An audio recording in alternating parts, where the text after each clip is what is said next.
Hello, everyone. Welcome back. We are Pole on the Call podcast. My name is Mændy Mac. I'm Cris Rivers. And today we are so excited to be here with the amazing Lindsey of Wonderland Pole and Dance Studio in Richland, Washington. Thank you so Wow, much, Lindsey, for taking some time Thank to you meet with us today. for having me. I'm so glad to be here. truly, thank you. So I guess we'll dive right into it. How did your pole journey start? Ooh, so I found myself in COVID land in 2020, stuck at home with four children and my husband full time. And I had just lost about 100 pounds about 3 years before, and I had been overweight since I was 7. So this was a whole new journey for me. And I had never really felt sexy or beautiful or graceful. I'd never taken dance classes, been athletic, but I was running, I was doing yoga, I was doing all that, normal fitness stuff. And I was somebody who just I loved going to the clubs every weekend and not to drink, not to do anything, just to dance for hours and hours and hours. And I just want to go home. That was my thing. And so when I saw Instagram advertisement come up for a 6-week pole beginner class at a studio near me in Fredericksburg, Virginia, called Rebel Pole and Dance, or no, it's a Rebel Dance and Pole. Sorry. And I just had to do it. I just had to, and it got me away from all those, everybody for a couple hours a night or a week. And I was doing something that I thought was fun. My first class, I walked in there like I was somebody. I was like, I ran a 5K in 30 minutes. I'm lifting weights. I got muscle. I walked in there and pole handed me my ass and was like, "You aren't nothing, girl, not nothing." And I was like, wow, because I just had no idea how hard it was. I mean, and that's the common misconception in a pole world, that it's easier than it is. And I just, by the end of the 6 weeks, I climbed the pole for the very first time. And I rang that bell. And even as a kid, I couldn't climb anything and I couldn't do anything. But as a 2-year-old woman, I was able to climb the pole and ring that bell. And the rest is history. I'm an addict. I'm officially addicted to pole. Couldn't give me away if you tried. Yeah. Found it at a different time of your life and it changed it. And I'm glad COVID happened because I found a lot of people found pole dancing because of COVID, which is beautiful. Yes. Because you had to maintain that 6 feet. And so pole studios could still operate. And, as long as we were wearing masks and we're using alcohol to clean everything. Perfect. Like everything seemed to just line up. And that's kind of, one of the things I liked about it. They couldn't take it away from us. And then you could bring it home and you could Zoom if you needed to. And, because my studio got so busy that if you went away like on a vacation or something, you lost your space. Well, I did that once and I couldn't get back in. So I had to train at home, and I went from a level 1 to a level 3 in 6 months and went back and did a pole assessment and showed back up in my studio at level 3 where there were plenty of spots. And so, yeah, it's a lot of work. It's fun. That's awesome. But that's really cool that your studio had that available so that you could also continue training and still progress at your own pace. And it was wonderful. Yeah. It was a great experience. And let's talk about the community that you find. Oh, yes. I have been a misfit, a too much sauce girl. I talk too much. I'm too loud. I cheerlead too loud. I'm always excited. I'm always happy. And the pole world just was like, come here, we love cheerleaders. And I love how, it doesn't matter what color your skin is, what your body size is like, who you worship, who you love, and nothing matters. Nothing.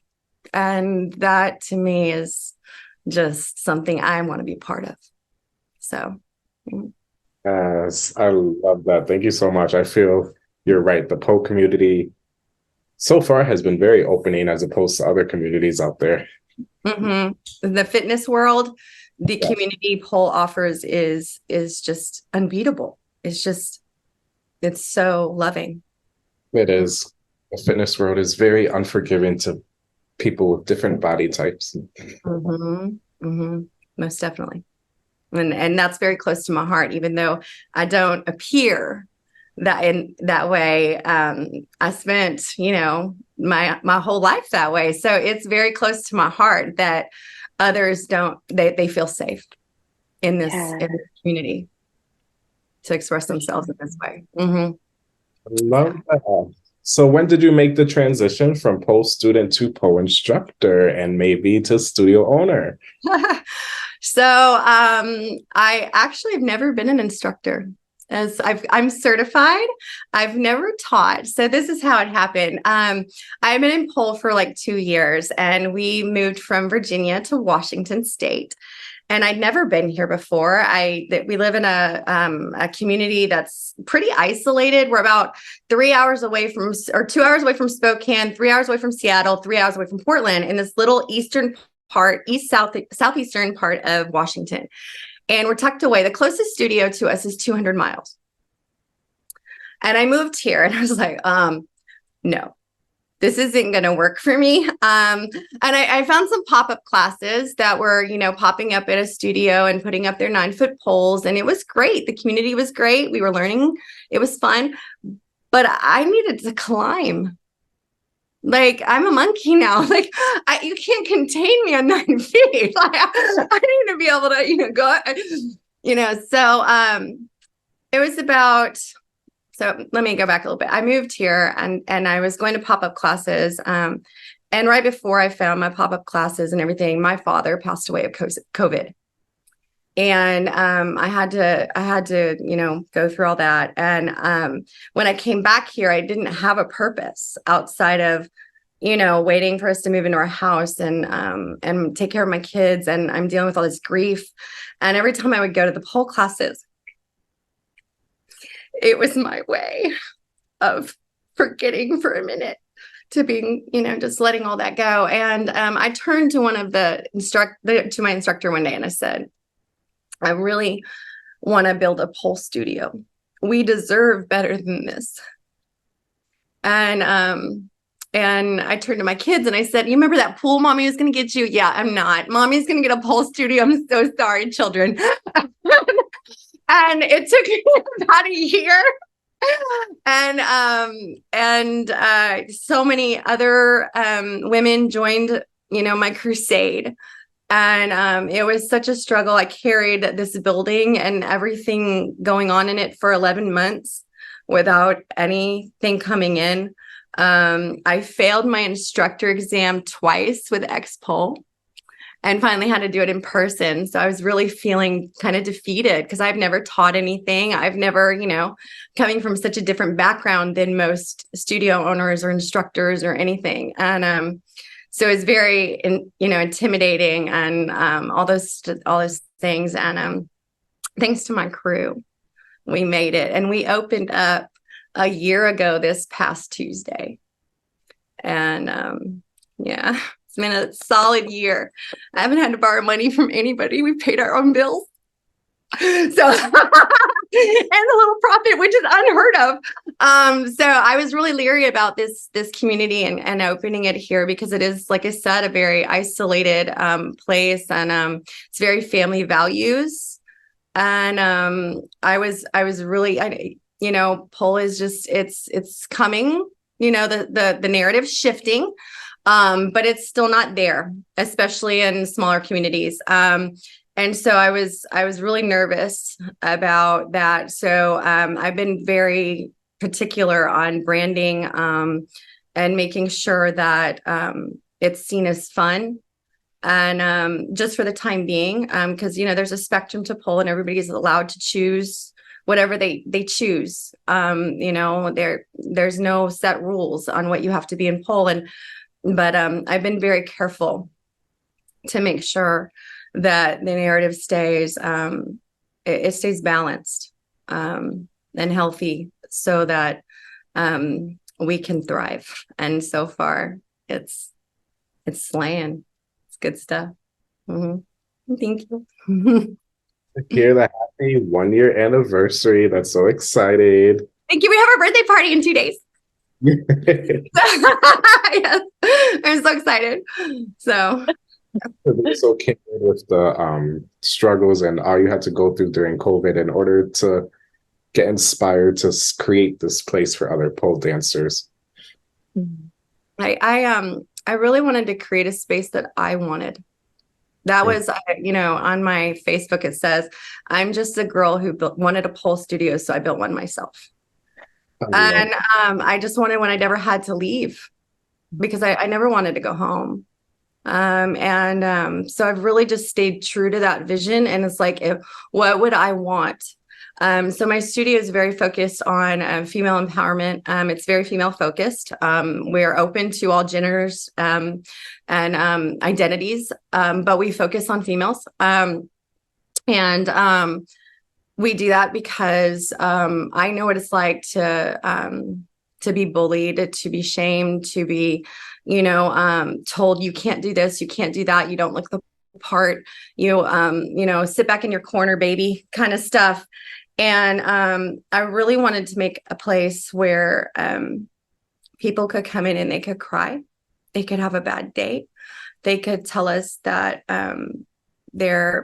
someone passed away and someone to hold them, that they could get that other side that they're not really getting that much, along with, and I think that couples well with the pole studio because you're shedding your clothes. And for a lot of girls, that is a very hard thing to do, extremely difficult thing for them to do. And not to mention looking at themselves in the mirror continuously for an hour. So I'm very aware of that. I have a background in healthy wellness coaching, boudoir photography, and trauma recovery. So I was very wise, woke, whatever words we want to use, to the balance that a pole studio needs to have. Yes, it's fun. Yes, it's, the classes and everything. But to get them there is a mind thing for a lot of women that has to happen. During their very first class that our students come to, I talk to them. And one of the things I say to them is, the minute you start dancing in here, and this will pretty much happen every single class, every single move you go to learn, you're going to have a voice inside your head that says, I can't do this. And that it's too hard, or, you just can't, or you'll never get it, or you're too fat, or you're too this, or you're too that, or you're too, something's going to come up. And what I always tell them is, tell that girl to shut the fuck up because she doesn't know shit. And that seems to be what's shifting for them the most. We just actually been doing student spotlights all week with some of our students who've been here for a majority of that year, and the things they're sharing with us about their body image, you can't pay for that. Like you can't. They did the work on their own in the mirror every day in every class, and it's freaking gorgeous. I'm obsessed. I'm obsessed. I'll never leave. Here forever. Everybody get used to me being 90-year-old pole dancer. I'm not going anywhere. Yes. So yeah. Mm-hmm. Oh, it's so beautiful, right? Though it is so life-changing and yeah. Shifting so many lives. Mm-hmm. Do you actually have a room to live in that studio? No, I have a couch right over there, and I'll sleep on it if I have to. Like, I have no shame, none. Like, there was a couple months, my husband and my kids were like, "Are you ever gonna come home?" And I'm like, "Why would I come home? I have a couch. Like, I have my poles. Like, I'm not gonna do anything there." Right, I'm like that too. I went to the studio today to just play, even though I have this. I had a bigger pad. Yeah, I wish I took a shower. I mean, I'm tired of using the little, rag, but it's all right. It's all good. So That'll be the future. I have pole mats and I have a blanket if it really gets weird. Like, zombie apocalypse, this is where I'm Safety coming. mats are also a bed. Yes, they are. I've taken so many naps on them. like we've actually put them out together, like when we've been doing stuff, and like we'll all take a community. It's been fun. Yeah, everybody slept on a mat at least. So we were throwing a surprise party one time, and we had a pitch black little like get together, and we put our phones on a fireplace, and we sat there and we just talked. And it's been like a little sorority up in here. I just adore it. I adore it. It's everything I could have ever dreamed, and then some. I love it. Mm-hmm. It's great. Well, can you tell us a bit more about your studio? Can you show us, or you can describe with words? Yeah, I can't show you. I'm actually on a regular computer and not the phone. Yes. So it's about a 2,500 square foot studio. It's got designer floors, and I spared no expense. Like in the pole room, we have 9 poles. They go from they're X poles, standard pros, stainless steel, 45 mil. And they're 12 to 13 feet tall. And we have a dedicated instructor pole. So we only take 8 students at a time. We don't double up. Everybody gets to, have that full hour. And then we have a floor to ceiling, floor to like, probably, I think it's like 8 or 9 feet mirrors, because I wanted us to be able to see ourselves all the way down to the ground with floor flow and, just the low flow. I always hated that in the studios. I was like, oh, I can't see myself. So that was one of the things that I was like, no, that's gonna happen. And then the floors are all reflective. So when you take a video, it looks like a mirror. Spared no expense. The pole room is pretty much all white, so that the colors of the lights and everything and the reflections are really good for videoing and all that stuff, because I don't know a single poler that leaves class without a video. So it has to be aesthetically pleasing. And then we have another room, which is it's a black room. The floors are black and reflective. We do silks and Lyra and floor flow. We have a ton of strength and conditioning classes. So yeah, it's a nice, and then we have our lobby where it's a pretty big space, and this is where all the the fun stuff kind of goes down, the little crazy stuff. So yeah, so it's good. Man, I wish I could see it. Oh, do you want me to carry around the? I mean, I can send a picture. Like, yeah, I want to imagine and look at the picture. Yes, it's really beautiful. Yeah. So, and we have floor to ceiling, window coverings, and all that kind of stuff. So everybody's always assuming that we haven't even opened yet, and which I think is hysterical. Like, no, we just don't want you to see it. Like, it's not none of your business. Like, stay playing, you're out there. So yeah. Nothing to see here. Nope. And I was very strategic in planning my location. I got myself into a shopping center that was pretty well known. Like, I can literally say, by the Safeway on this street, and everybody's like, oh. And then I got myself at an N unit. So it's away from any traffic, so that our students could have privacy should they require it, because school teachers, just that kind of vibe where people could get in their feelings about seeing somebody come out of here. I was very strategic in how I placed it, and it's been really, really good. Hell yeah. Yeah. Mm-hmm. Do you have morning and evening classes, weekend classes? What types of classes do you offer? We have mornings a couple days a week. We're still building up our clientele, and being in such a small area, people just don't know yet. We're still working on that. And then we are to the max evening classes. I mean, that seems to be the preferred method of taking pole. We did weekends for a while. They didn't do so hot. And so we've kind of pulled back. We're going to maybe reintroduce those once we get more students. But for right now, it's going strong, at least 4 to 5 days a week. So, yeah. So we already have 60 members going strong, and which I think is incredible, for such a small area. So we're about 300,000 people.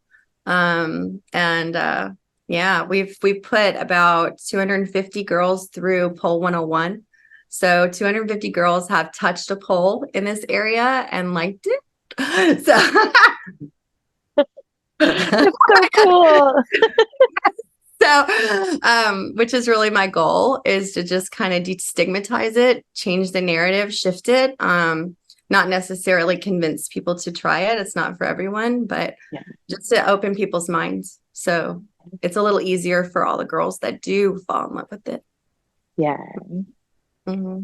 Do you offer any online classes as well, or? Not yet. It's coming. We were actually talking about it the other day. So yes, it's coming. Yes. Someday soon. How many teachers do you have? I currently have 9. They're really wonderful. My lead instructor has been teaching for 15 years. She taught in Portland.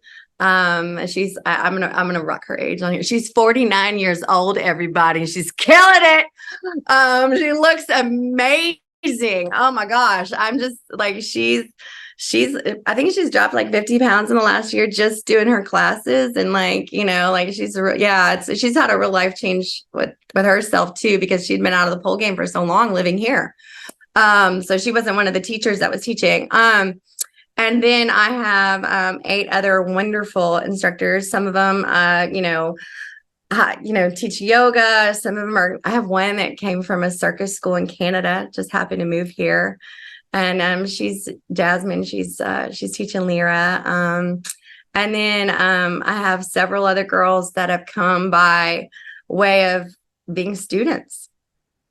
And they just started here last year, and they just fell in love, and they were like, one's a personal trainer and a former bodybuilder. And she calls all her bodybuilder friends. She's like, that ain't got nothing on pole. Y'all need to start cross training on pole. Like, y'all ain't doing nothing. I'm telling you, like, it's real cute. And then one of my instructors was gymnastics and left the toxic environment. And then found pole and realized she could kind of have everything she wanted without the toxicity. I have another one who has been teaching fitness her whole life. I think she has a master's in kinesiology.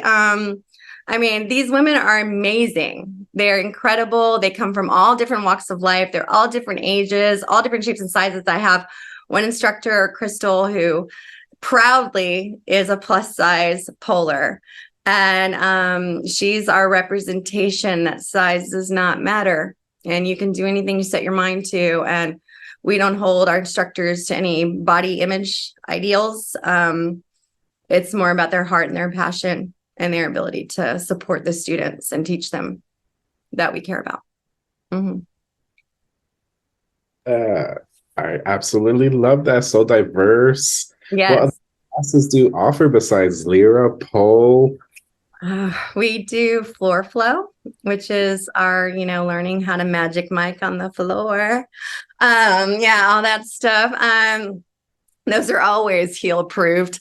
And then we have a lot of strength and conditioning classes. We're using a suspension trainer system to really work those push and pull muscles and, get them. We're doing strength and conditioning on the pole so that people get introduced to the pole before that. We have aerial hammock. We have, oh my goodness, we're doing tons of workshops. Like, we have cheer dancing coming up. We do a lap dance workshop once a month, which is really empowering for a lot of women to get out of their head. And especially with confidence in performing, that it's safe, it's fun, it's silly, it just feels serious. That's all currently. We're doing lots of pole spin classes. We're doing we do offer classes from level 1 to level 3 currently. We're still pretty new, so there's not a whole bunch. We're working on it and just trying to fill what we have right now, see what our students even like. because it's not about us, it's about them and, filling their needs and what makes them happy. So we're really trying to figure that out, because we would just live here and do it all. Like, we don't care. But for them, they're new to the world, and it takes them a minute to acclimate to the offerings and figure out what they like. Hence the reason we called it Wonderland. It was like, fall down the rabbit hole and pick your adventure. Like, it's all on you. So, and nothing makes sense here, and it's all madness, and every day. So there's no right or wrong way to do anything here. As long as your heart's in the right place, we see you. So I love that. I love that. That's what the name is for as well. Yes. Oh my goodness. Alice in Wonderland holds so many wonderful quotes in it. Like, this is my dream, I'll decide where it goes. I'm not crazy. My reality is just different than yours. All these things that can be, very attributed to the way a lot of us feel when we're talking to somebody about our passion, and they don't understand. A lot of families don't understand and won't even acknowledge what we're doing. And it's hard for a lot of people. So, we also address that a lot in here too. I tell people we pride ourselves on the fact that, we have doctors dancing next to strippers, and they don't know, and we don't care. Like, we don't do shaming in here. We're proud of where everything came from, and we pay homage to that. And there is no shaming allowed of anyone for any of that. And if somebody wants to come in here to learn to be a stripper, we will support them, and we will give them resources to be able to, navigate that adventure for themselves. So they make some good decisions. Yeah. That's awesome. Thank you for sharing that. That's one reason why we created this podcast. So, like you said, fight the narrative and shed some light on it, because we get pole dancers coming every form, every background. Like you said, there's doctors dancing with strippers, lawyers dancing with teachers, and all stuff. I call it pole church. Yes.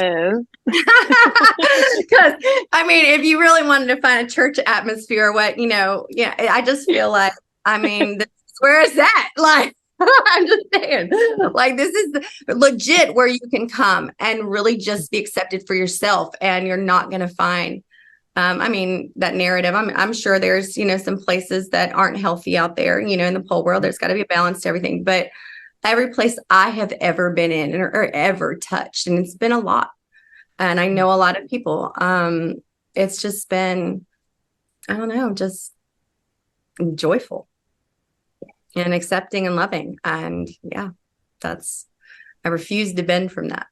Refuse. I don't care. I'll kick people out. Yeah.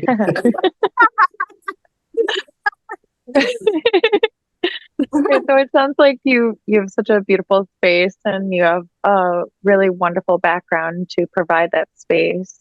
And I think it's great that you also bring up like how our emotions are connected to our movement, and a lot of times like we need somewhere to like let it all out. Yeah. That one thing about pole is you can turn on any song.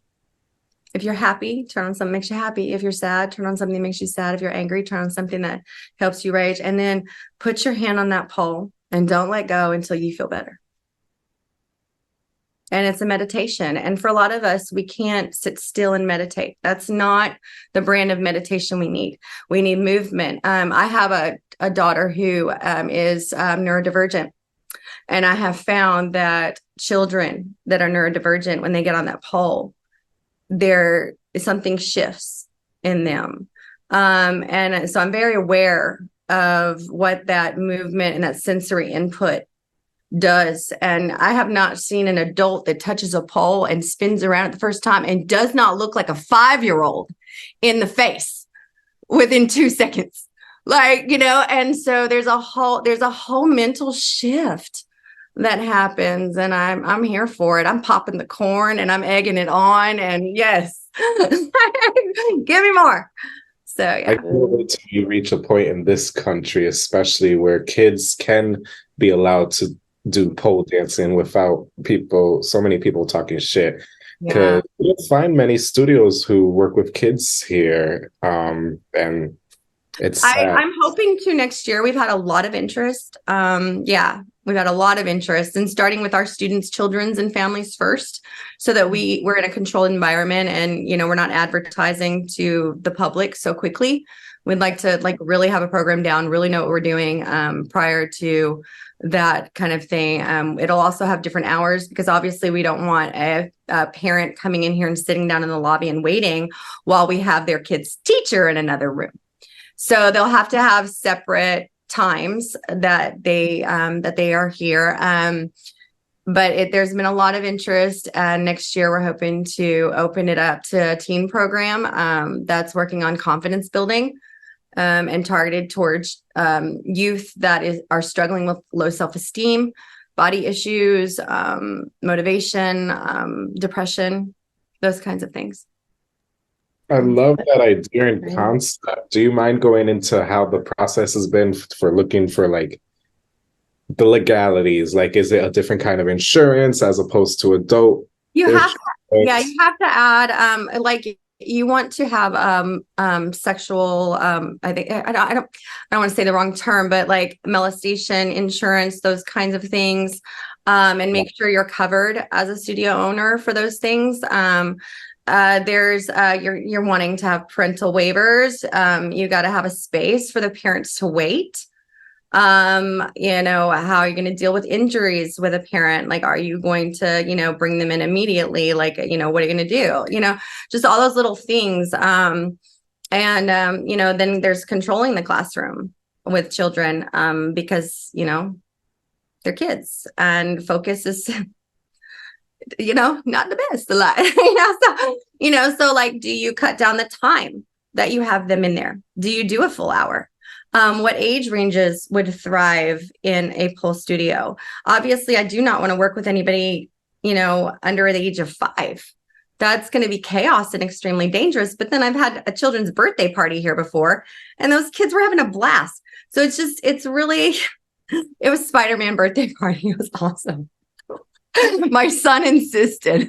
He turned 9. He was like, I have to have my birthday at Wonderland. And I was like, so he had the most epic of birthdays.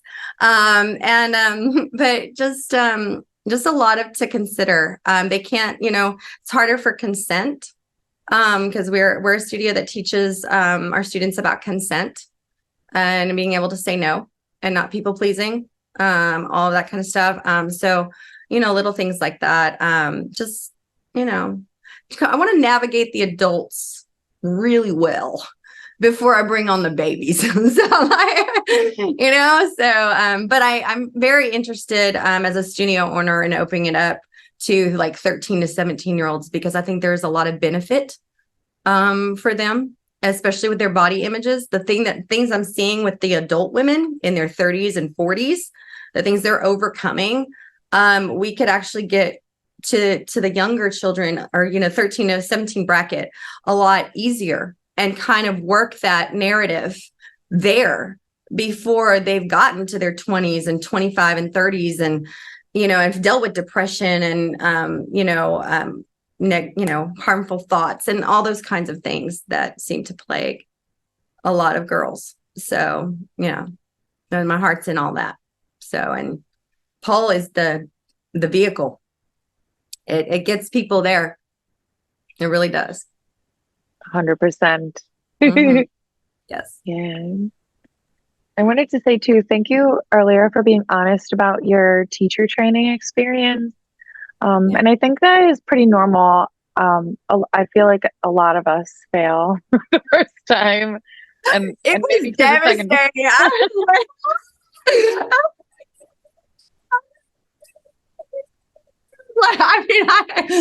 And then I just went and did it in person. I cried through that whole thing too. It was a hot mess. But my instructor that day she was in her 40s, and she was like, I get it. This is really, and I cried like a baby when I got it. I cried so hard. Yeah. Cause I'm doing all these things that I didn't think I could ever do. And it's wonderful. It's very empowering. Mm-hmm. Right. I too appreciated the in-person training too, because I also needed a moment where my teacher, like, she was looking at me and she was like, Mændy, let go of that ego. I was like, oh no. Well, I'm going to tell you, she did not give up on me, because when she gave the what we had to teach the next day, the moves that we had to teach, she gave me no chill. Like, I was there with my other instructor, and my other instructor was like, what even is that? And I'm like, what? That's nice. Like, y'all learn a move that I never even heard of. And everybody else, I'm like, fireman. I think she was just trying to make me rise to the challenge. I don't appreciate, if you're watching it, I don't appreciate it. I love you, but I don't appreciate that moment. It's quite funny. Yeah. But I slayed it. Let the record show I slayed it. Yes. Yes. Right. Yes. Teacher knew you could do it. Yes, she did. She did. She believed in me and she showed me. So, yes. Yes. Good. Good. Which training was it? Was it the expert elevated? Yeah, it was X-Pole expert. Mm-hmm. Yeah. Nice. Yeah. So yeah. Hell yeah. Yeah. Yeah. Yeah, I'm definitely more of an in-person learner. I've been hanging on to my expert heel certification for almost 2 years now for online, and I'm just trying to get it done. It's not, it's there's no way to motivate you when you do that. No. I prefer the in-person as well. I feel like I actually did a in-person plus size training with Roz the Diva. Would highly recommend that for everybody in a pole situation or a pole studio situation. That is, you need that. You need that.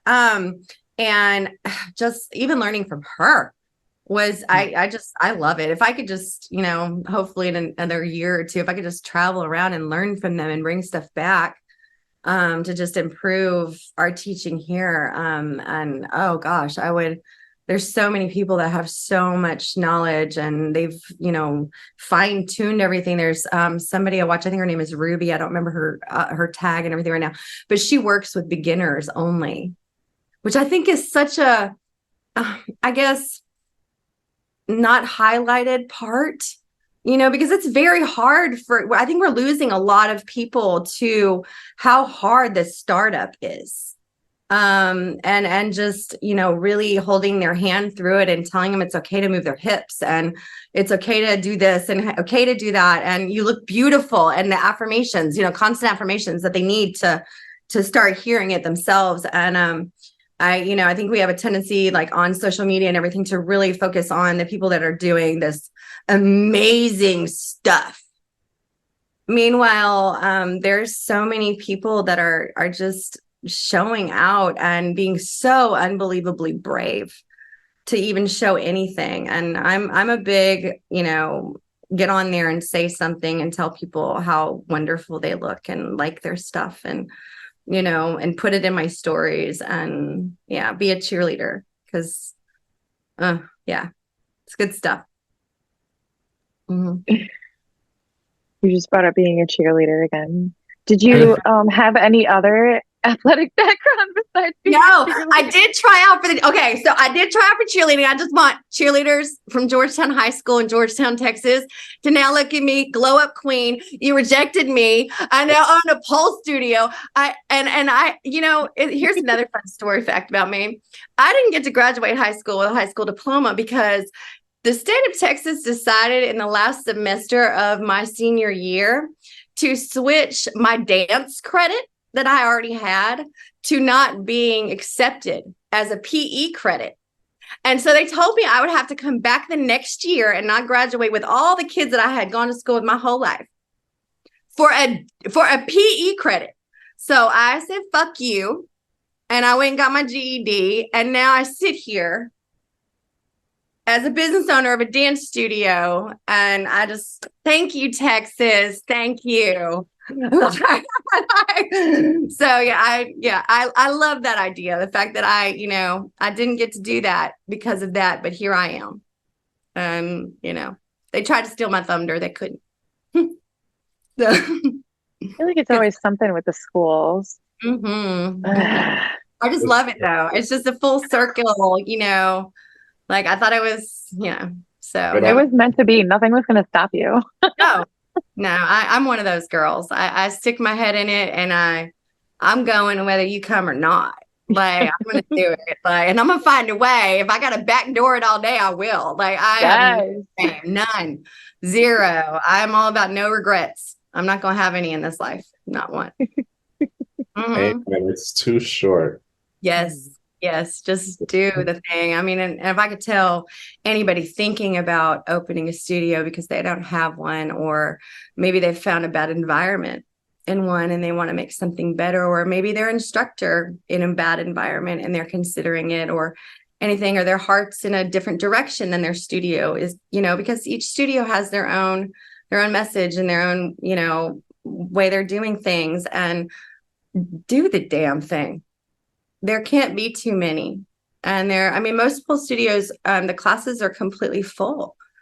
And there's so much room for so many different kinds of studios and different focuses to those studios and different people finding the sport. There's a lot of people out there. I mean, we could use male ones. Hello.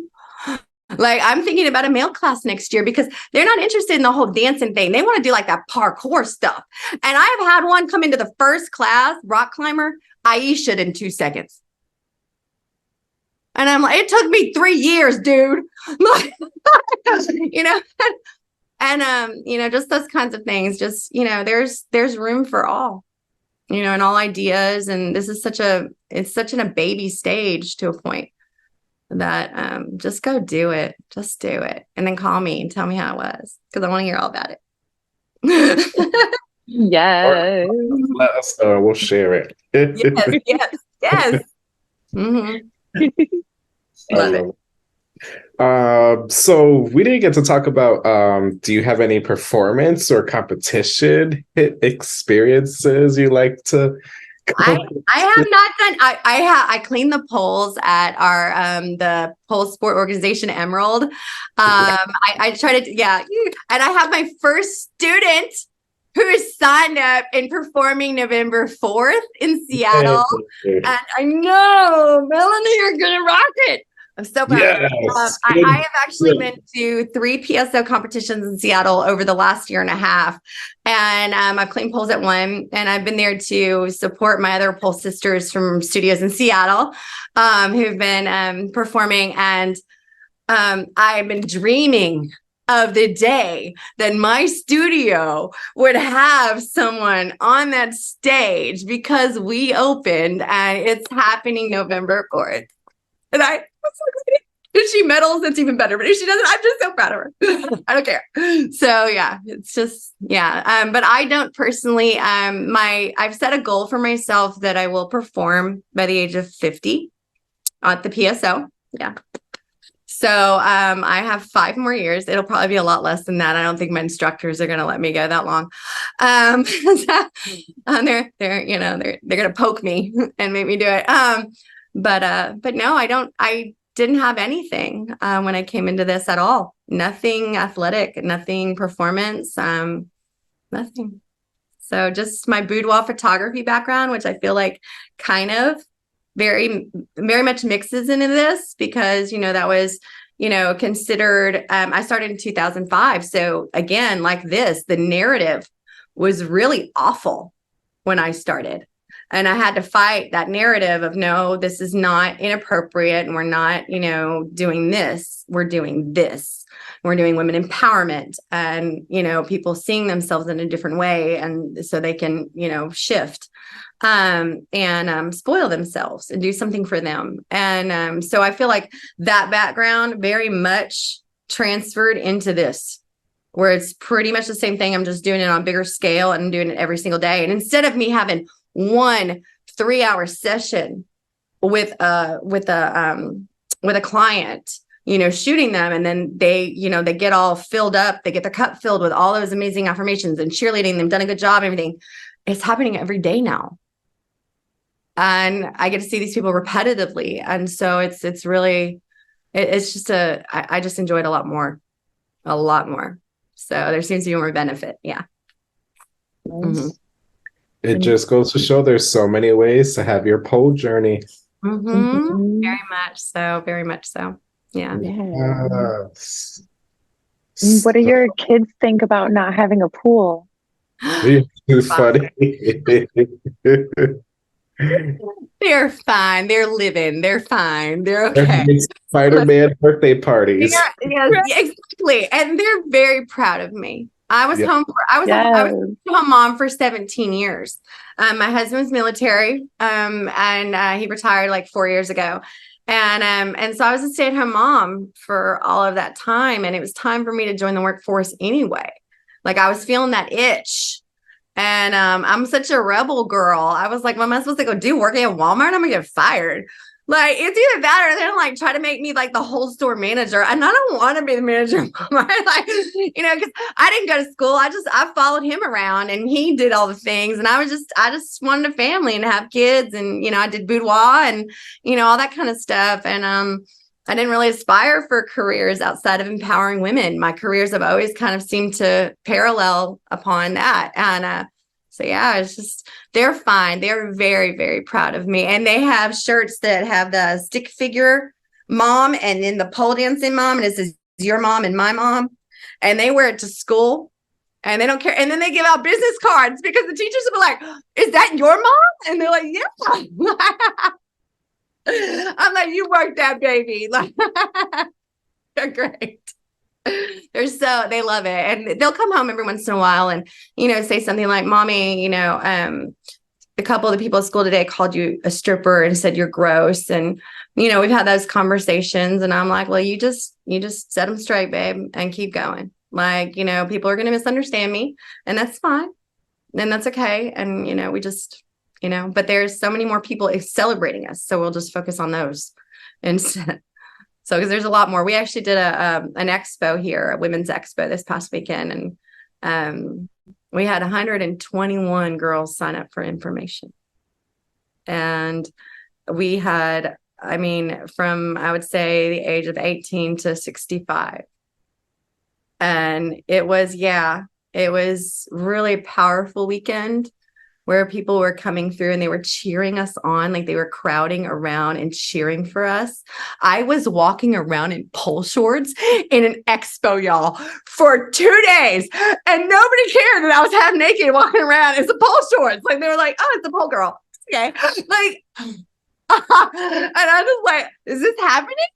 Like I'm walking around half naked in front of all these women and all of these, and nobody cares. Okay. That's how it should be. Right. And then I was approached at the end by the bridal show director and asked to make sure I sign up for her bridal show in January because they want us there. I know I've been getting personal invites for the expos and the big, things for like holidays and stuff, which I just find so sweet and kind. And I appreciate it so much because they're seeing us. They understand our message and what we're trying to do and what we're doing in here with it. So it's really nice to be so accepted and not have anything like that negative stuff that we thought might happen. It's been great. Mm-hmm. Right. I was just thinking, it's so different how it is in different regions because we went to a bridal expo. And we had our pole set up once and we were set up right next to like vibrators and everyone went to they thought that was the perfect place for you to be, right? Like that didn't like help your narrative at all. Like, right. And then we got no signups. It was so, I was like, wow, this is so, and everyone was like looking at us all weird. Like, what did we do? I know.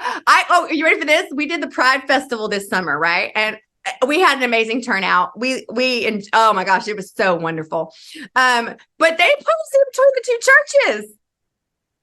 Like, I was like, we have a church on this side and a church on this side. And I'm like, but why? But I made friends with all the churches and they loved us. And they were just like, wait, I had one of the pastors come up to me and he was like, I've never seen so many people just light up when they saw y'all.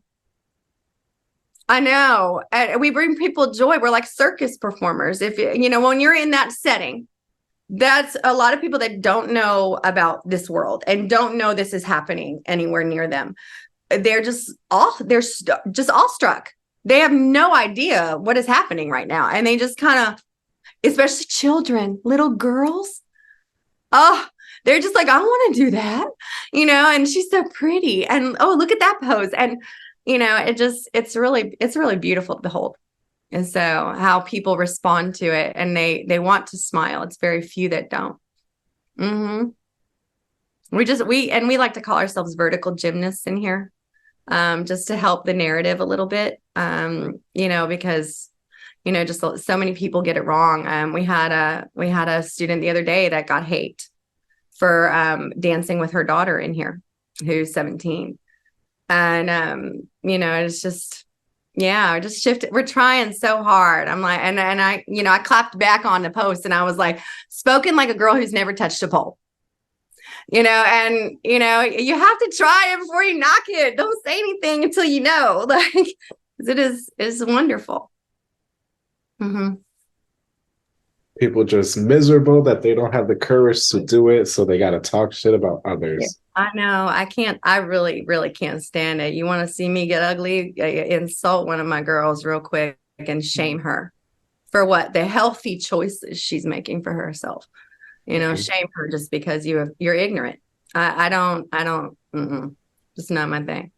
I'll clap back real quick, especially as the studio owner. Because, you know, I'm kind of responsible for leading the narrative to a point and what's allowed and what's not, for a lot of these girls, because they just don't know. They don't know. They don't know if they should take it. They don't know if they should share it. We're real big about telling, because we want to cheer you on. So a lot of our students are afraid to put it up on social media for fear of judgment. So I'm an advocate for making a secret IG account with a secret name, and you only tell your studio about it. Okay. You tell no one else. And we get to go on there and we get to love bomb you all day long and encourage you. And you know, there's a girl I want to talk about real quick. Her name is Julie. She's from Rebel. And I'm probably going to send her this link when it's all over and show her. She was my inspiration for my studio and the mindset I wanted to have, because the very first class I ever went to Pole, they asked us why we were there. And I gave my spiel, you know, home for 4 kids. I need to get out. And she shared something that just touched my heart. She said, my therapist told me to try it because it might help with my self-esteem and being so introverted. And so she came there. I want everyone to know she is now placed, medaled in PSO. She is now an instructor at my old studio. She works there all the time. She has an IG account. She's plastered herself on there. Yes, Julie, like that, she was somebody I watched be really timid, but she had that natural, like she could just grab the dance moves really quick and she could just, her body just flowed. She didn't really have to learn too much. And, every time I'd see her dance, I'd be like, dude, you could teach. And she'd just be like, what are you talking about? And, it was, Julie, girl, she was one of my inspirations, one of my main inspirations for the studio and building a space where women could do what Julie did. They could start to believe in themselves and really take their life back to a point and have control. So, yeah. I love that. As an instructor, it's beautiful to watch the transition from caterpillar to butterfly. My favorite. I love when they come in all shy and quiet, and then they, slowly but surely as the months go by, get nakeder and nakeder and nakeder. Right. And then you're slapping their butt and telling them they look pretty, and it's just, it's so wonderful. I mean, and you get to see who they really are. And I think in a lot of places, they don't get to show up as really themselves. There's a certain way they're supposed to act. But in here, because there's no narrative in here, there's no, social construct that they have to adhere to, because who's ever been in a pole studio until you've been in a pole studio, right? So like they come in and it's a whole new, they can invent whatever person they want to be. And that's what I tell them. I'm like, if you want to talk like crazy in here, but out there you want to be super quiet, do it. If you want to be super quiet in here, but loud out there, do it. Like, you get to choose everything in here. You want to wear tank tops and always just short yoga shorts. Do you want to be sporty spice, or do you want to be sex kitten? Guess what? Your choice. And everything in between. If you want to be bipolar like crazy, do it. Like, go all over the place where we never know. Is she going to be sex kitten today or sporty spice? We don't know. Like, I'm fine with that. Like, I think, there's no decisions that have to be made. We encourage them, like, if you never make it out of level 1, that's okay. Mm-hmm. Keep coming.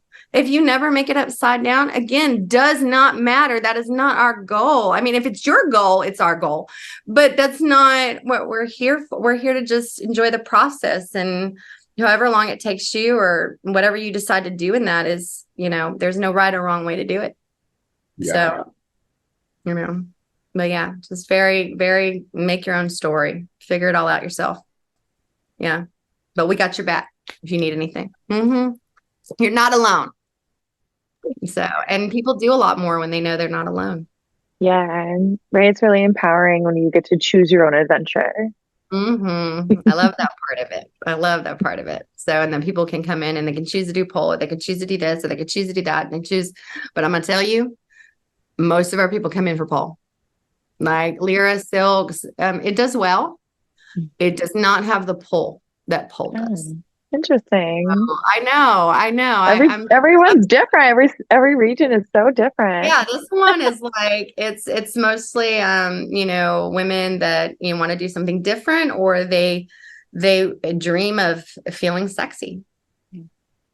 And I mean, I've had so many conversations with people about growing up, like watching Hustlers or any of those movies, and they're like, man, that would be fun, just to own a room like that for like an hour. You know what I mean? Like they just dream of like having that moment where they're kind of in control like that, and they want that, and that's what they come in here for. So yeah, chasing that feeling where they feel good in their skin. Mm-hmm. Well, what is your favorite style of pole? I go all over the place. I don't really have one. My goal, oh gosh, probably more Russian exotic, like the kind of just like powerful. And I'm very soft in ballerina right now. And I would like to kind of work past that and like be more like, Hellcat vibes. I haven't got there yet. So I have a long way to go. I actually just signed up for the liquid motion cert one-on-one so that I can work on my fluidity and start to, own my movements a little bit better off the pole. I'm currently at level 4. So I'm, I got the sporty part down. But that's what I prefer. Yeah. So my favorite move is the butterfly, but that's my stage name. So yeah, it's my stuff. My nemesis has always been the ballerina. I cannot get that back to, that the shoulder inflection.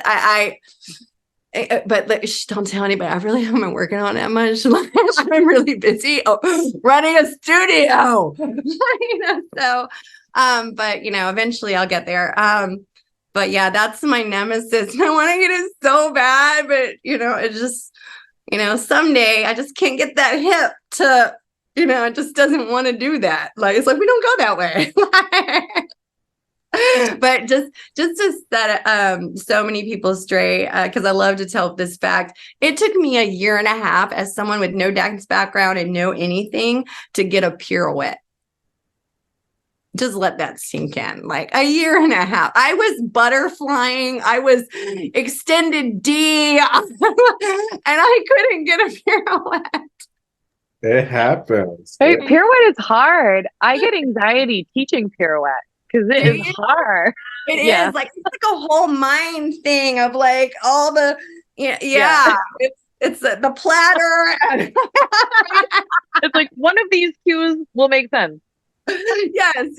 And then, you got to push at the same time. And then, and I have all the grace and I love to share my struggles in here and like reassure our students. Like, I still suck at this. Like, I have no ego in here. I'm not an ego person. I feel like the more I share and the more vulnerable I am and the more open I am about my own struggles, the more forgiving they are in themselves, giving themselves more grace and give themselves time. So I'm constantly laying myself on the butcher block. Like, I can't do this, like, if you hate me, whatever.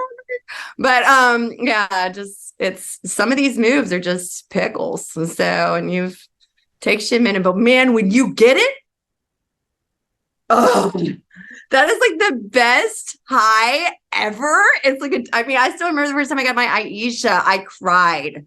It took me 3 years.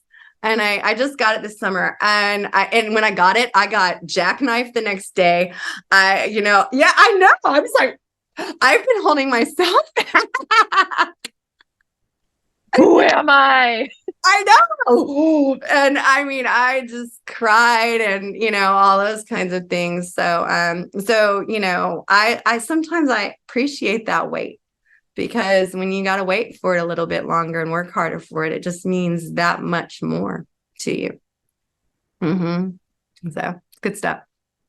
Yeah, I'm glad you shared those. And like, it just goes to show you, like, remind you that everyone's body is different.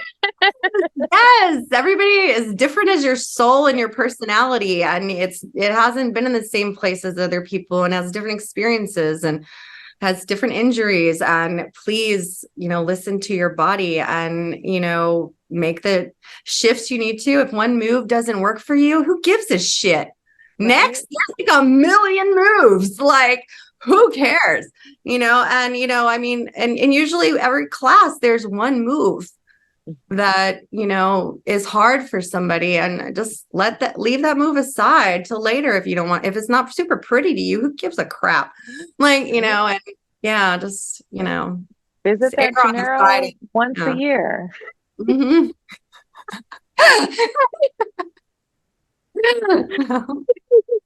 Oh my gosh. Do you have any special pole grip solutions that you use? We use standard dry hands, super simple. We have one of our instructors and a few of our students that have, and I don't know the name of the condition where they overly sweat, or tight grip, I think that's the name of it, or mighty grip, something. It's tight grip. I forget right now. I can't remember which one it is. Is it the spray or the tub? It's a still squeeze bottle. It's like a, it's like, yeah. I can't remember right off the top of my head. I think it's tight grip though. I believe it is. I'm going to look it up on my phone real quick. Hold on. That one is preferred for our students that have sweat issues. I'm trying to figure it out if it is but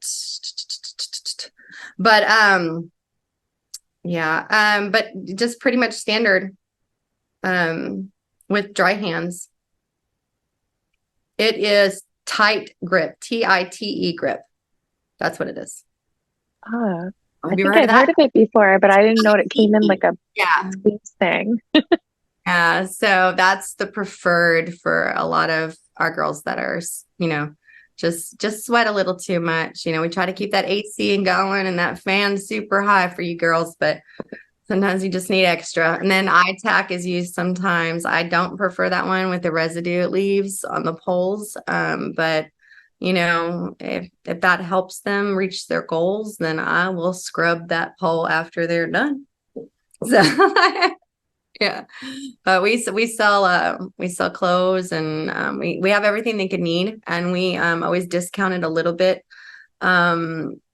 and make sure they're getting the best deal for, you know, their money, because the pole sport is such an expensive hobby. Let's talk about that for a second.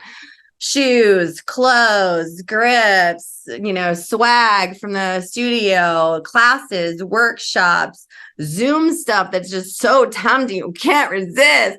You know, like all the things. And you know, yeah, it's a lot. It's a lot. So we try to have everything in house so it's easier. And we, you know, we call it our girl code, where we, you know, take you by the arm and we lead you through the process of, you know, what do I wear? What do I do? You know, shoes, what shoes should I buy? Depending on what is my purpose with these shoes? You know, am I doing low flow? Well, then I don't want sticky, you know, but if I want to help me on the, you know, climbing, well, sticky's the way to go. So, you know, there's just so many things to learn. And I have to apologize to so many students of, you know, please hold on through our madness. I know that the pole life does not make sense to you in any way. This is all a lot, and it seems like excessive and confusing. But it, once you get into it, if you have a good studio and you know, they're really trying to build a community, they will walk you through all of those things. And just ask. You're never bothering us. We realize it's different and nothing makes sense, and it just seems crazy. So I would encourage everybody to speak up if they're, especially if they finished a pole 101, they're not sure how to continue. Please don't stop. Like, don't go buy a home pole on Amazon and like, I'm going to do this myself. Like, please use your resource, your studio as a research, and reach out to them and ask them the questions. And, you know, if you don't get your answer that way, start following some people online and asking them. Or, you know, there's a lot of people out there that are very, I mean, like we said in the very beginning of the, you know, the call, the pole community is amazing. They're extremely helpful and loving, and they want you here. The bigger we get, the easier all of this is. And there's more resources for us. So, and I'm secretly waiting for it to become an Olympic sport. So yes, like, I mean, you know, why are we waiting? I'm just confused. No. It's an official sport now. Olympics is next. I know. I can't wait. Like, come on. So, I mean, because we watch it in Europe and all the things, and it's just, come here, come here, come here. And, you know, I would love to see more clothing options open up in the US and all of that kind of stuff. Our girls are so tired of paying for shipping and returns, and, you know, being stuck with stuff for like forever because it doesn't fit right. And I would like to see the US just get a little, you know, blow up a little bit more, but I'm doing my part in a very, very small part. So yes, but they're popping up everywhere. I don't have anybody that I know anymore that doesn't have one somewhere near them, which is wonderful. Absolutely wonderful. So that way we're not scared to travel anymore and leave our pole at home, because I don't know about y'all, but I take my pole to the hotel. Like, it comes everywhere with me. It's like standard. Yeah. Oh my gosh, that's such a good idea. Yeah. I never leave home without it. Y'all leave home without it? I cannot pole when I'm gone. No. And my stage pole stays in the back of my car just in case. You never know. No, it takes you like 10 minutes to put it up. Why would I leave it home? Like, I might see a cute mural or something. I actually put out a call today where I was like, somebody tell me a cute mural. I want to go outside and play. And, you know, just, you know, do stuff. I took it to the beach near Seattle a couple weeks ago and did some fun there. And I kind of want to take it everywhere and try it everywhere and just, you know, do the things. Mm-hmm. So it's my life now. It's everything. I eat, breathe, sleep, dance, pole all the time. Yeah. So. Right. I was just about to ask you, do you do anything else? I've lived here in this town for 2 years, and I don't know where anything is in my house, in the studio, in the grocery store. As a matter of fact, the grocery store still gets ordered online. Like, I don't have time. Like, you know, and I want to give my hats off to any studio owners out there that are teaching as well as running the show. You are the shit. You are working so hard. I see you, because I'm fortunate enough that I don't have to wear both hats. and everybody's really pulled up so that I can really mind the business and make sure that part is successful and we're reaching who we need to reach. And I just want to give my hat off to those people that are in the real struggle of having to teach it as well as run it. And that's a lot. And give yourself grace and take it slow and don't burn out because we need you. So yeah, good stuff. Thank you for that advice for everyone and for also for me. Yeah, Mandy, take a minute. Come over here. Come hang out with me for a minute. No, for real though, I am starting to whittle down my teaching schedule because as I've been in this for like 5 years now and I just can't do as much as I used to. It's very hard. I mean, I find, and I don't know if you can relate, that when I'm working, I feel like I should be dancing and practicing or with my children. If I'm dancing, I feel like I should be working or with my children. If I'm with my children, I feel like I should be dancing and working. And that is not a healthy place. You can't create magic, Mandy, when you're exhausted. So, and a lot of people, they just keep going and then they have to stop because it just becomes, don't get there. If you're starting to feel heavy, if you're starting to feel like it's too much, that's your sign. You don't wait until something gets ridiculous. And I actually had that moment yesterday and I looked at one of my girls and I was like, I don't care if I have to take the money out of my own family's money, because we're still building our business. And I really don't have a lot of resources for hiring to help me, just me. And, but I told her yesterday, I was like, you know what? I'll be damned. I'm just going to do it. Because it's starting to become too much and I don't want it to go that way. And I don't want it to turn into experience where I'm not happy, but everybody else is, because I feel like that builds resentment and you burn out and you don't want that, babe. No. So you want to go on a retreat? We can go like Bali or something real quick and just get away for a minute, take the pole. We'll figure out how we're going to do this, Mandy. How are we going to break away a little bit more? Necessary. Cris, come on. Like, you're totally here too. Thank you for that though. It is definitely true. Yeah. I find like with a muggle job and trying to build the pole career I want, I'm like the same way. Yeah. Definitely it is to be a studio owner, but it's a lot. It's a lot. If you're doing it right and you're reaching as many people as you need to reach. I mean, I get up in the morning and I usually wake up around 7 and I pick up my phone and there's emails and social media stuff and all the booking stuff and all I'm inundated and then putting stuff in stories so people are aware of workshops and classes and, I want to, talk about this. How do you contact our studio? What's the video etiquette at our studio? Like, there is so much to do every single day. And I think my phone usually tells me at the end of the week that I've averaged like 15 hours a day on my phone, but I swear I'm working. There's no games. There's no nothing. Like, it's just all marketing and students and being there for my staff and plotting. And it's a lot. It's a lot. And I probably force myself to dance sometimes because I haven't moved out of a chair in hours and hours and hours trying to, facilitate this dream for other people. So it's a lot, but it's getting better and better and better and easier.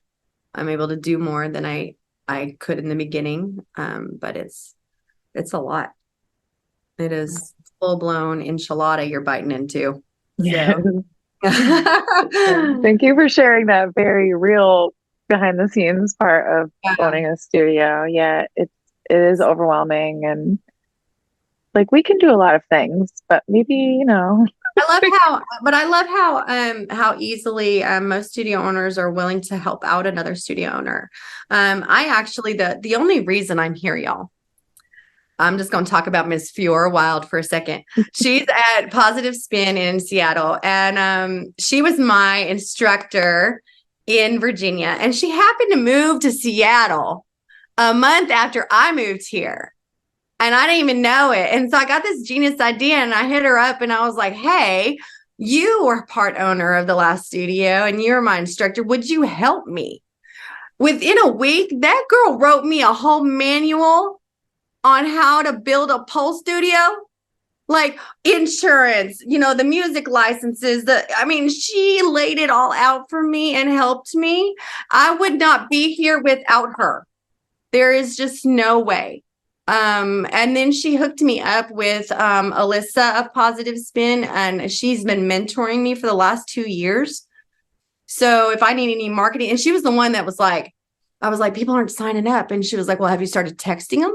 And I'm like, no.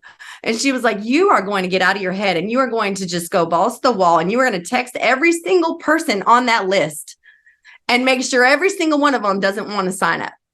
And she was like, I don't care if you get 5 people, you're going to sit there. So I sat on my phone for like 5 days texting, because by the time we opened, we had like 400 people on our wait list. We had a wait list going for 11 months. So people have been talking about this for a very long time. And so she got me into that, mindset of, set all of that weirdness aside and, get your product out there, no matter what it takes, no matter how many times you have to repeat yourself. Go, go, go, go, go until it sells. And she's just been wonderful. So I've had a lot of help from the pole community, and I just reached out to Aerospace in Portland, because they're doing some stuff that I'm really interested in doing. And I would love to kind of pick their brain about how they're doing it. And she was like, here's my phone number, call me. And I'm just like, because in the photography world, you call up another photographer and they're just like, no, sis, I'm not showing you nothing. And I'm just finding a very different vibe. Everybody's very willing to help.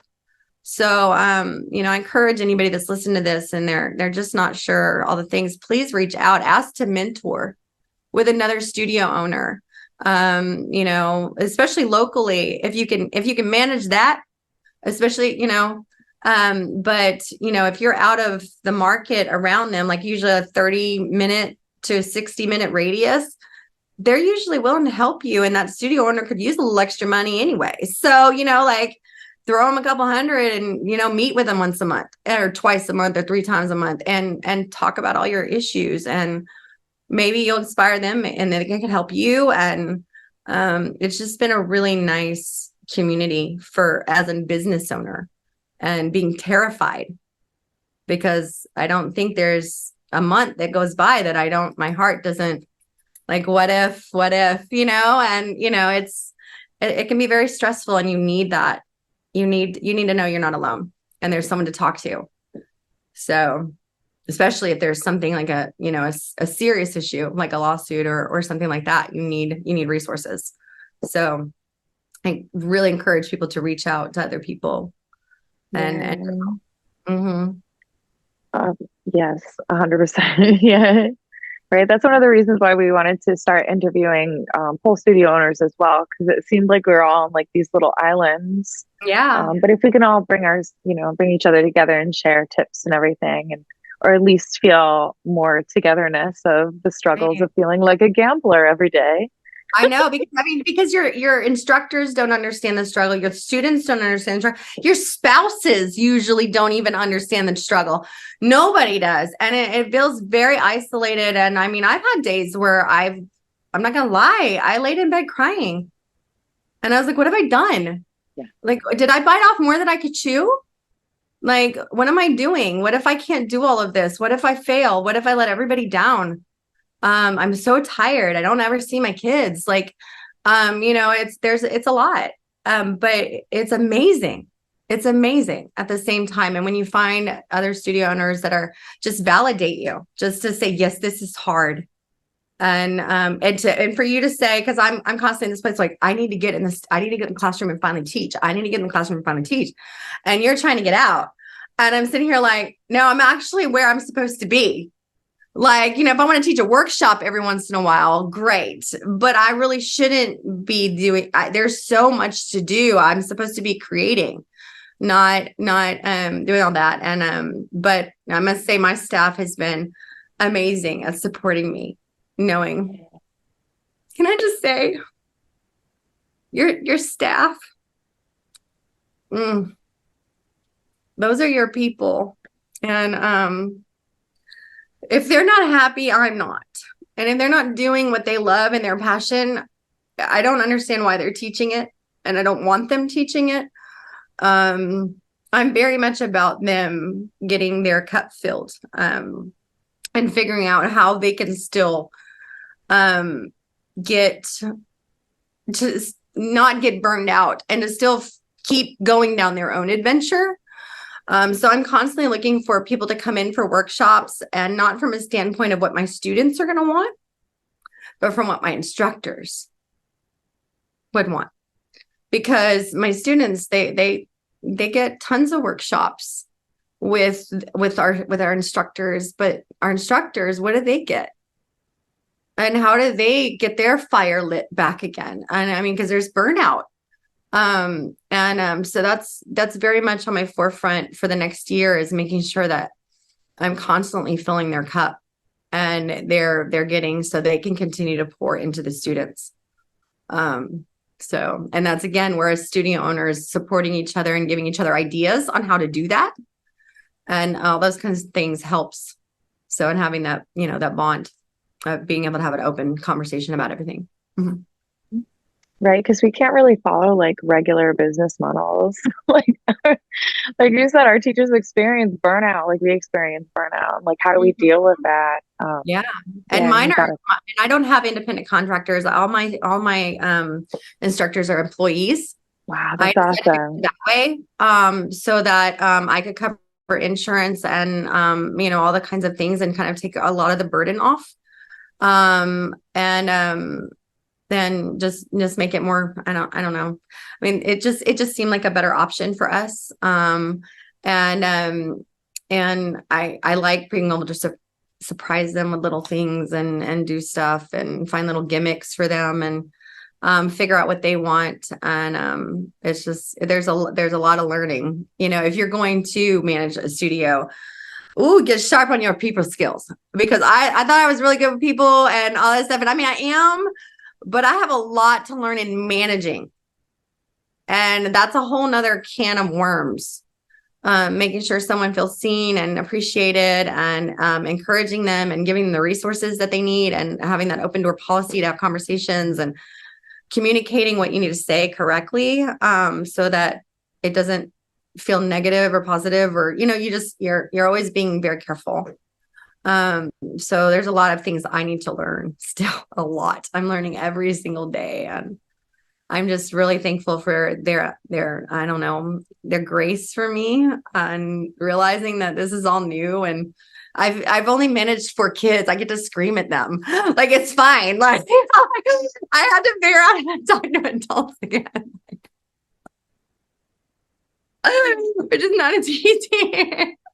Because there's traumas and triggers and all kinds of stuff, and so yeah, that's a whole learning curve for me that I'm working on as well, is how to manage this appropriately and be that strong pillar to hold everybody together. So it's a lot. It's not for the weak, I'll tell you that.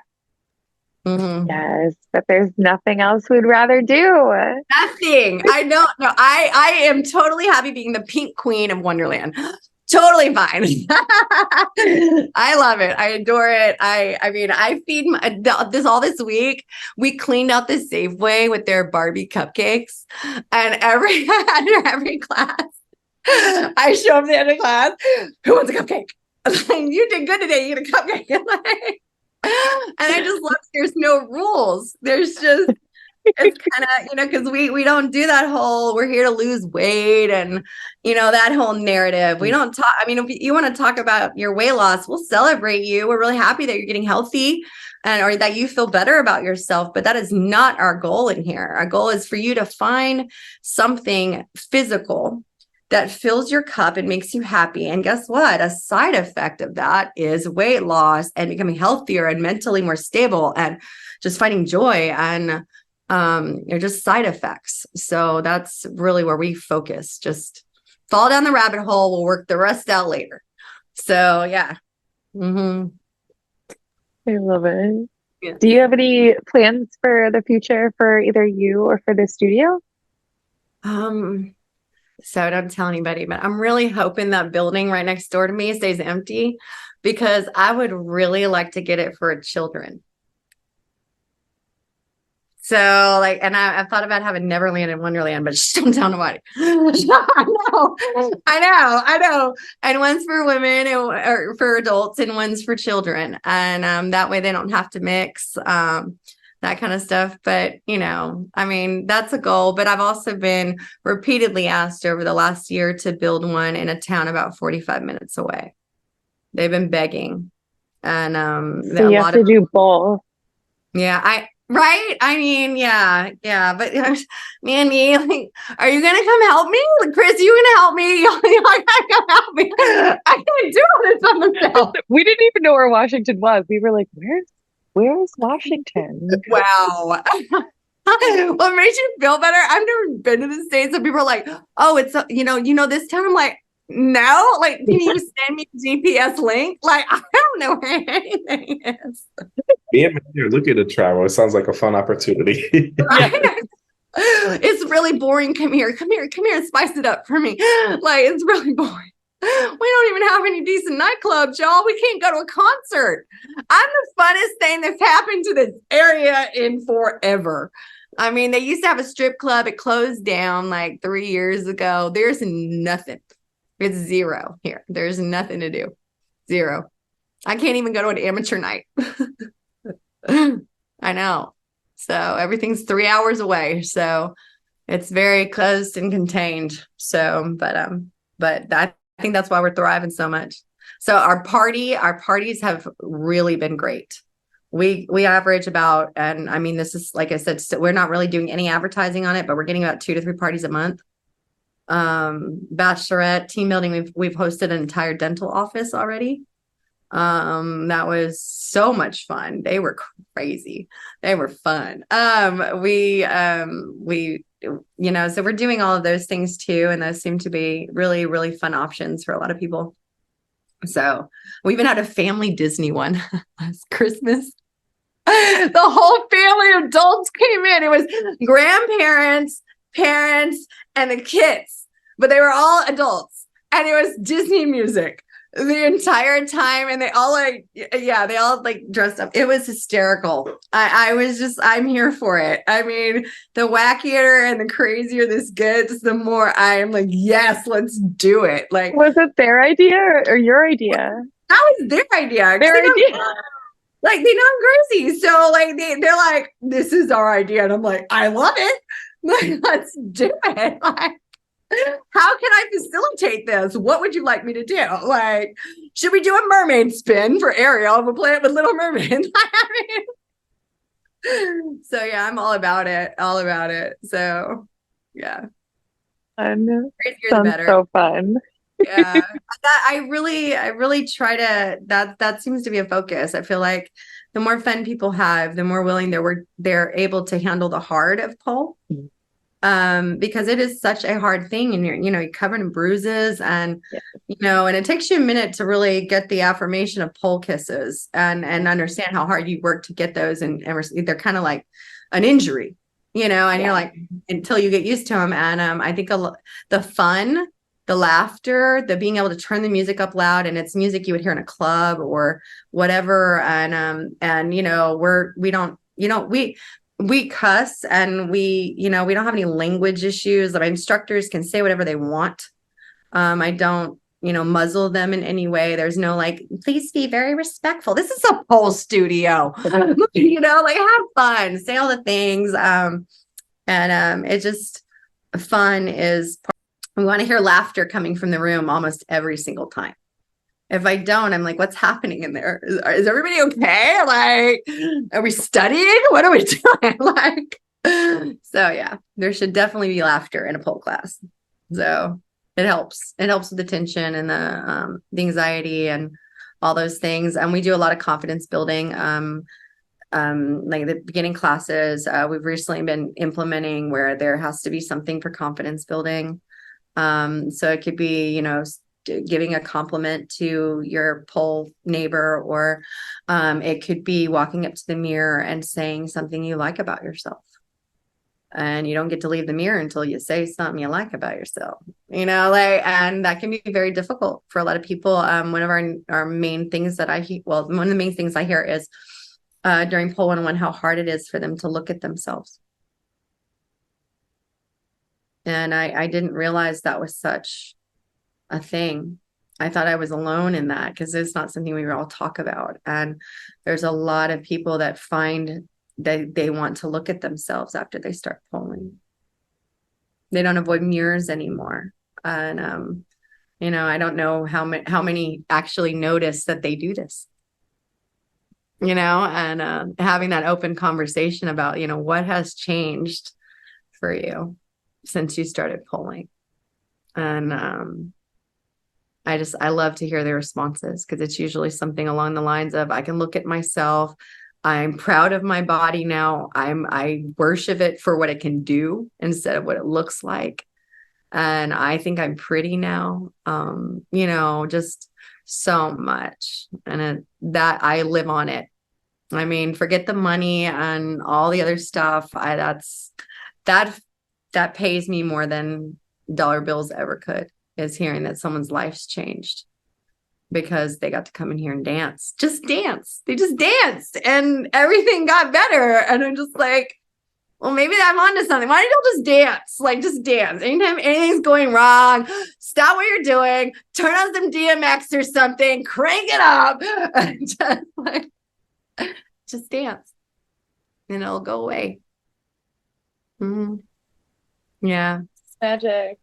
Mm-hmm. It is. It's magical. I don't know what it is about it, but it feels natural. I don't know. I mean, I guess, you know, a whole monkey thing, you know, like it I'm that girl that's climbing on the girl places. Yeah. Like I'm now a spider monkey. I climb on everything, no matter where I'm going. I will find something to do something on. Like, you know, so, and it just feels good. I love going to playgrounds and out playgrounding the children. That's fun. You know, I'm the cool mom on the playground now. So, you know, it's so much fun. So much fun. I thoroughly enjoy this life. I wouldn't trade it for anything. And it is my pleasure to serve this community and be a part of it. And I'm so grateful for everybody that started it before me so that I could be here. Because I know it wasn't easy. So, kisses. Okay, I'm going to stop crying now. Thank you so much for sharing that, for sharing your gift and your space and your energy. Being so candid and emotional. I think this episode probably had the most tears ever. That's what we always say in here. In order to let the good in, you got to let the bad out. Amen. So the tears are just as welcomed as the laughter. Yes. You know? So yeah, it's a very emotional journey for a lot of us, and it's our passion and it's our life. Mændy is our life. Like, it's all we got. So, you know, like, and Cris, it's just, yeah, it's very personal, and it's cost us a lot. And I'm just so grateful to be a part of it. I don't regret it. Thank you for being vulnerable with us and being so candid. You're welcome. Always call me sometime. I'll always do it. I tell all the things. It's TMI in the middle of this lobby every day. Like, there's no subject that's off limits. We will talk about it if we need to. Yeah. I will have all of Lindsey's contact information in the comments and notes. Yes. Leave a message. I'm busy. So yeah. Well, thank y'all for helping me. I really, really appreciate it. This has been a great experience for me, and I really appreciate y'all letting me be so candid and be so vulnerable and share what we're creating in our little neck of the woods, and for, you know, amplifying the voices all around the country of people doing what I'm doing and then some. So thank you. Truly our pleasure. Thank you so much for being here, for creating such a beautiful and welcoming space in Wonderland. Thank you. Thank you. Well, on that note, I guess we should thank everyone for tuning in to this episode of Pole on the Call podcast. My name is Mændy Mac. Am I breaking up? And I'm Cris Rivers. And we are here with Lindsey signing off. Oh my goodness. I love those mermaid shoes.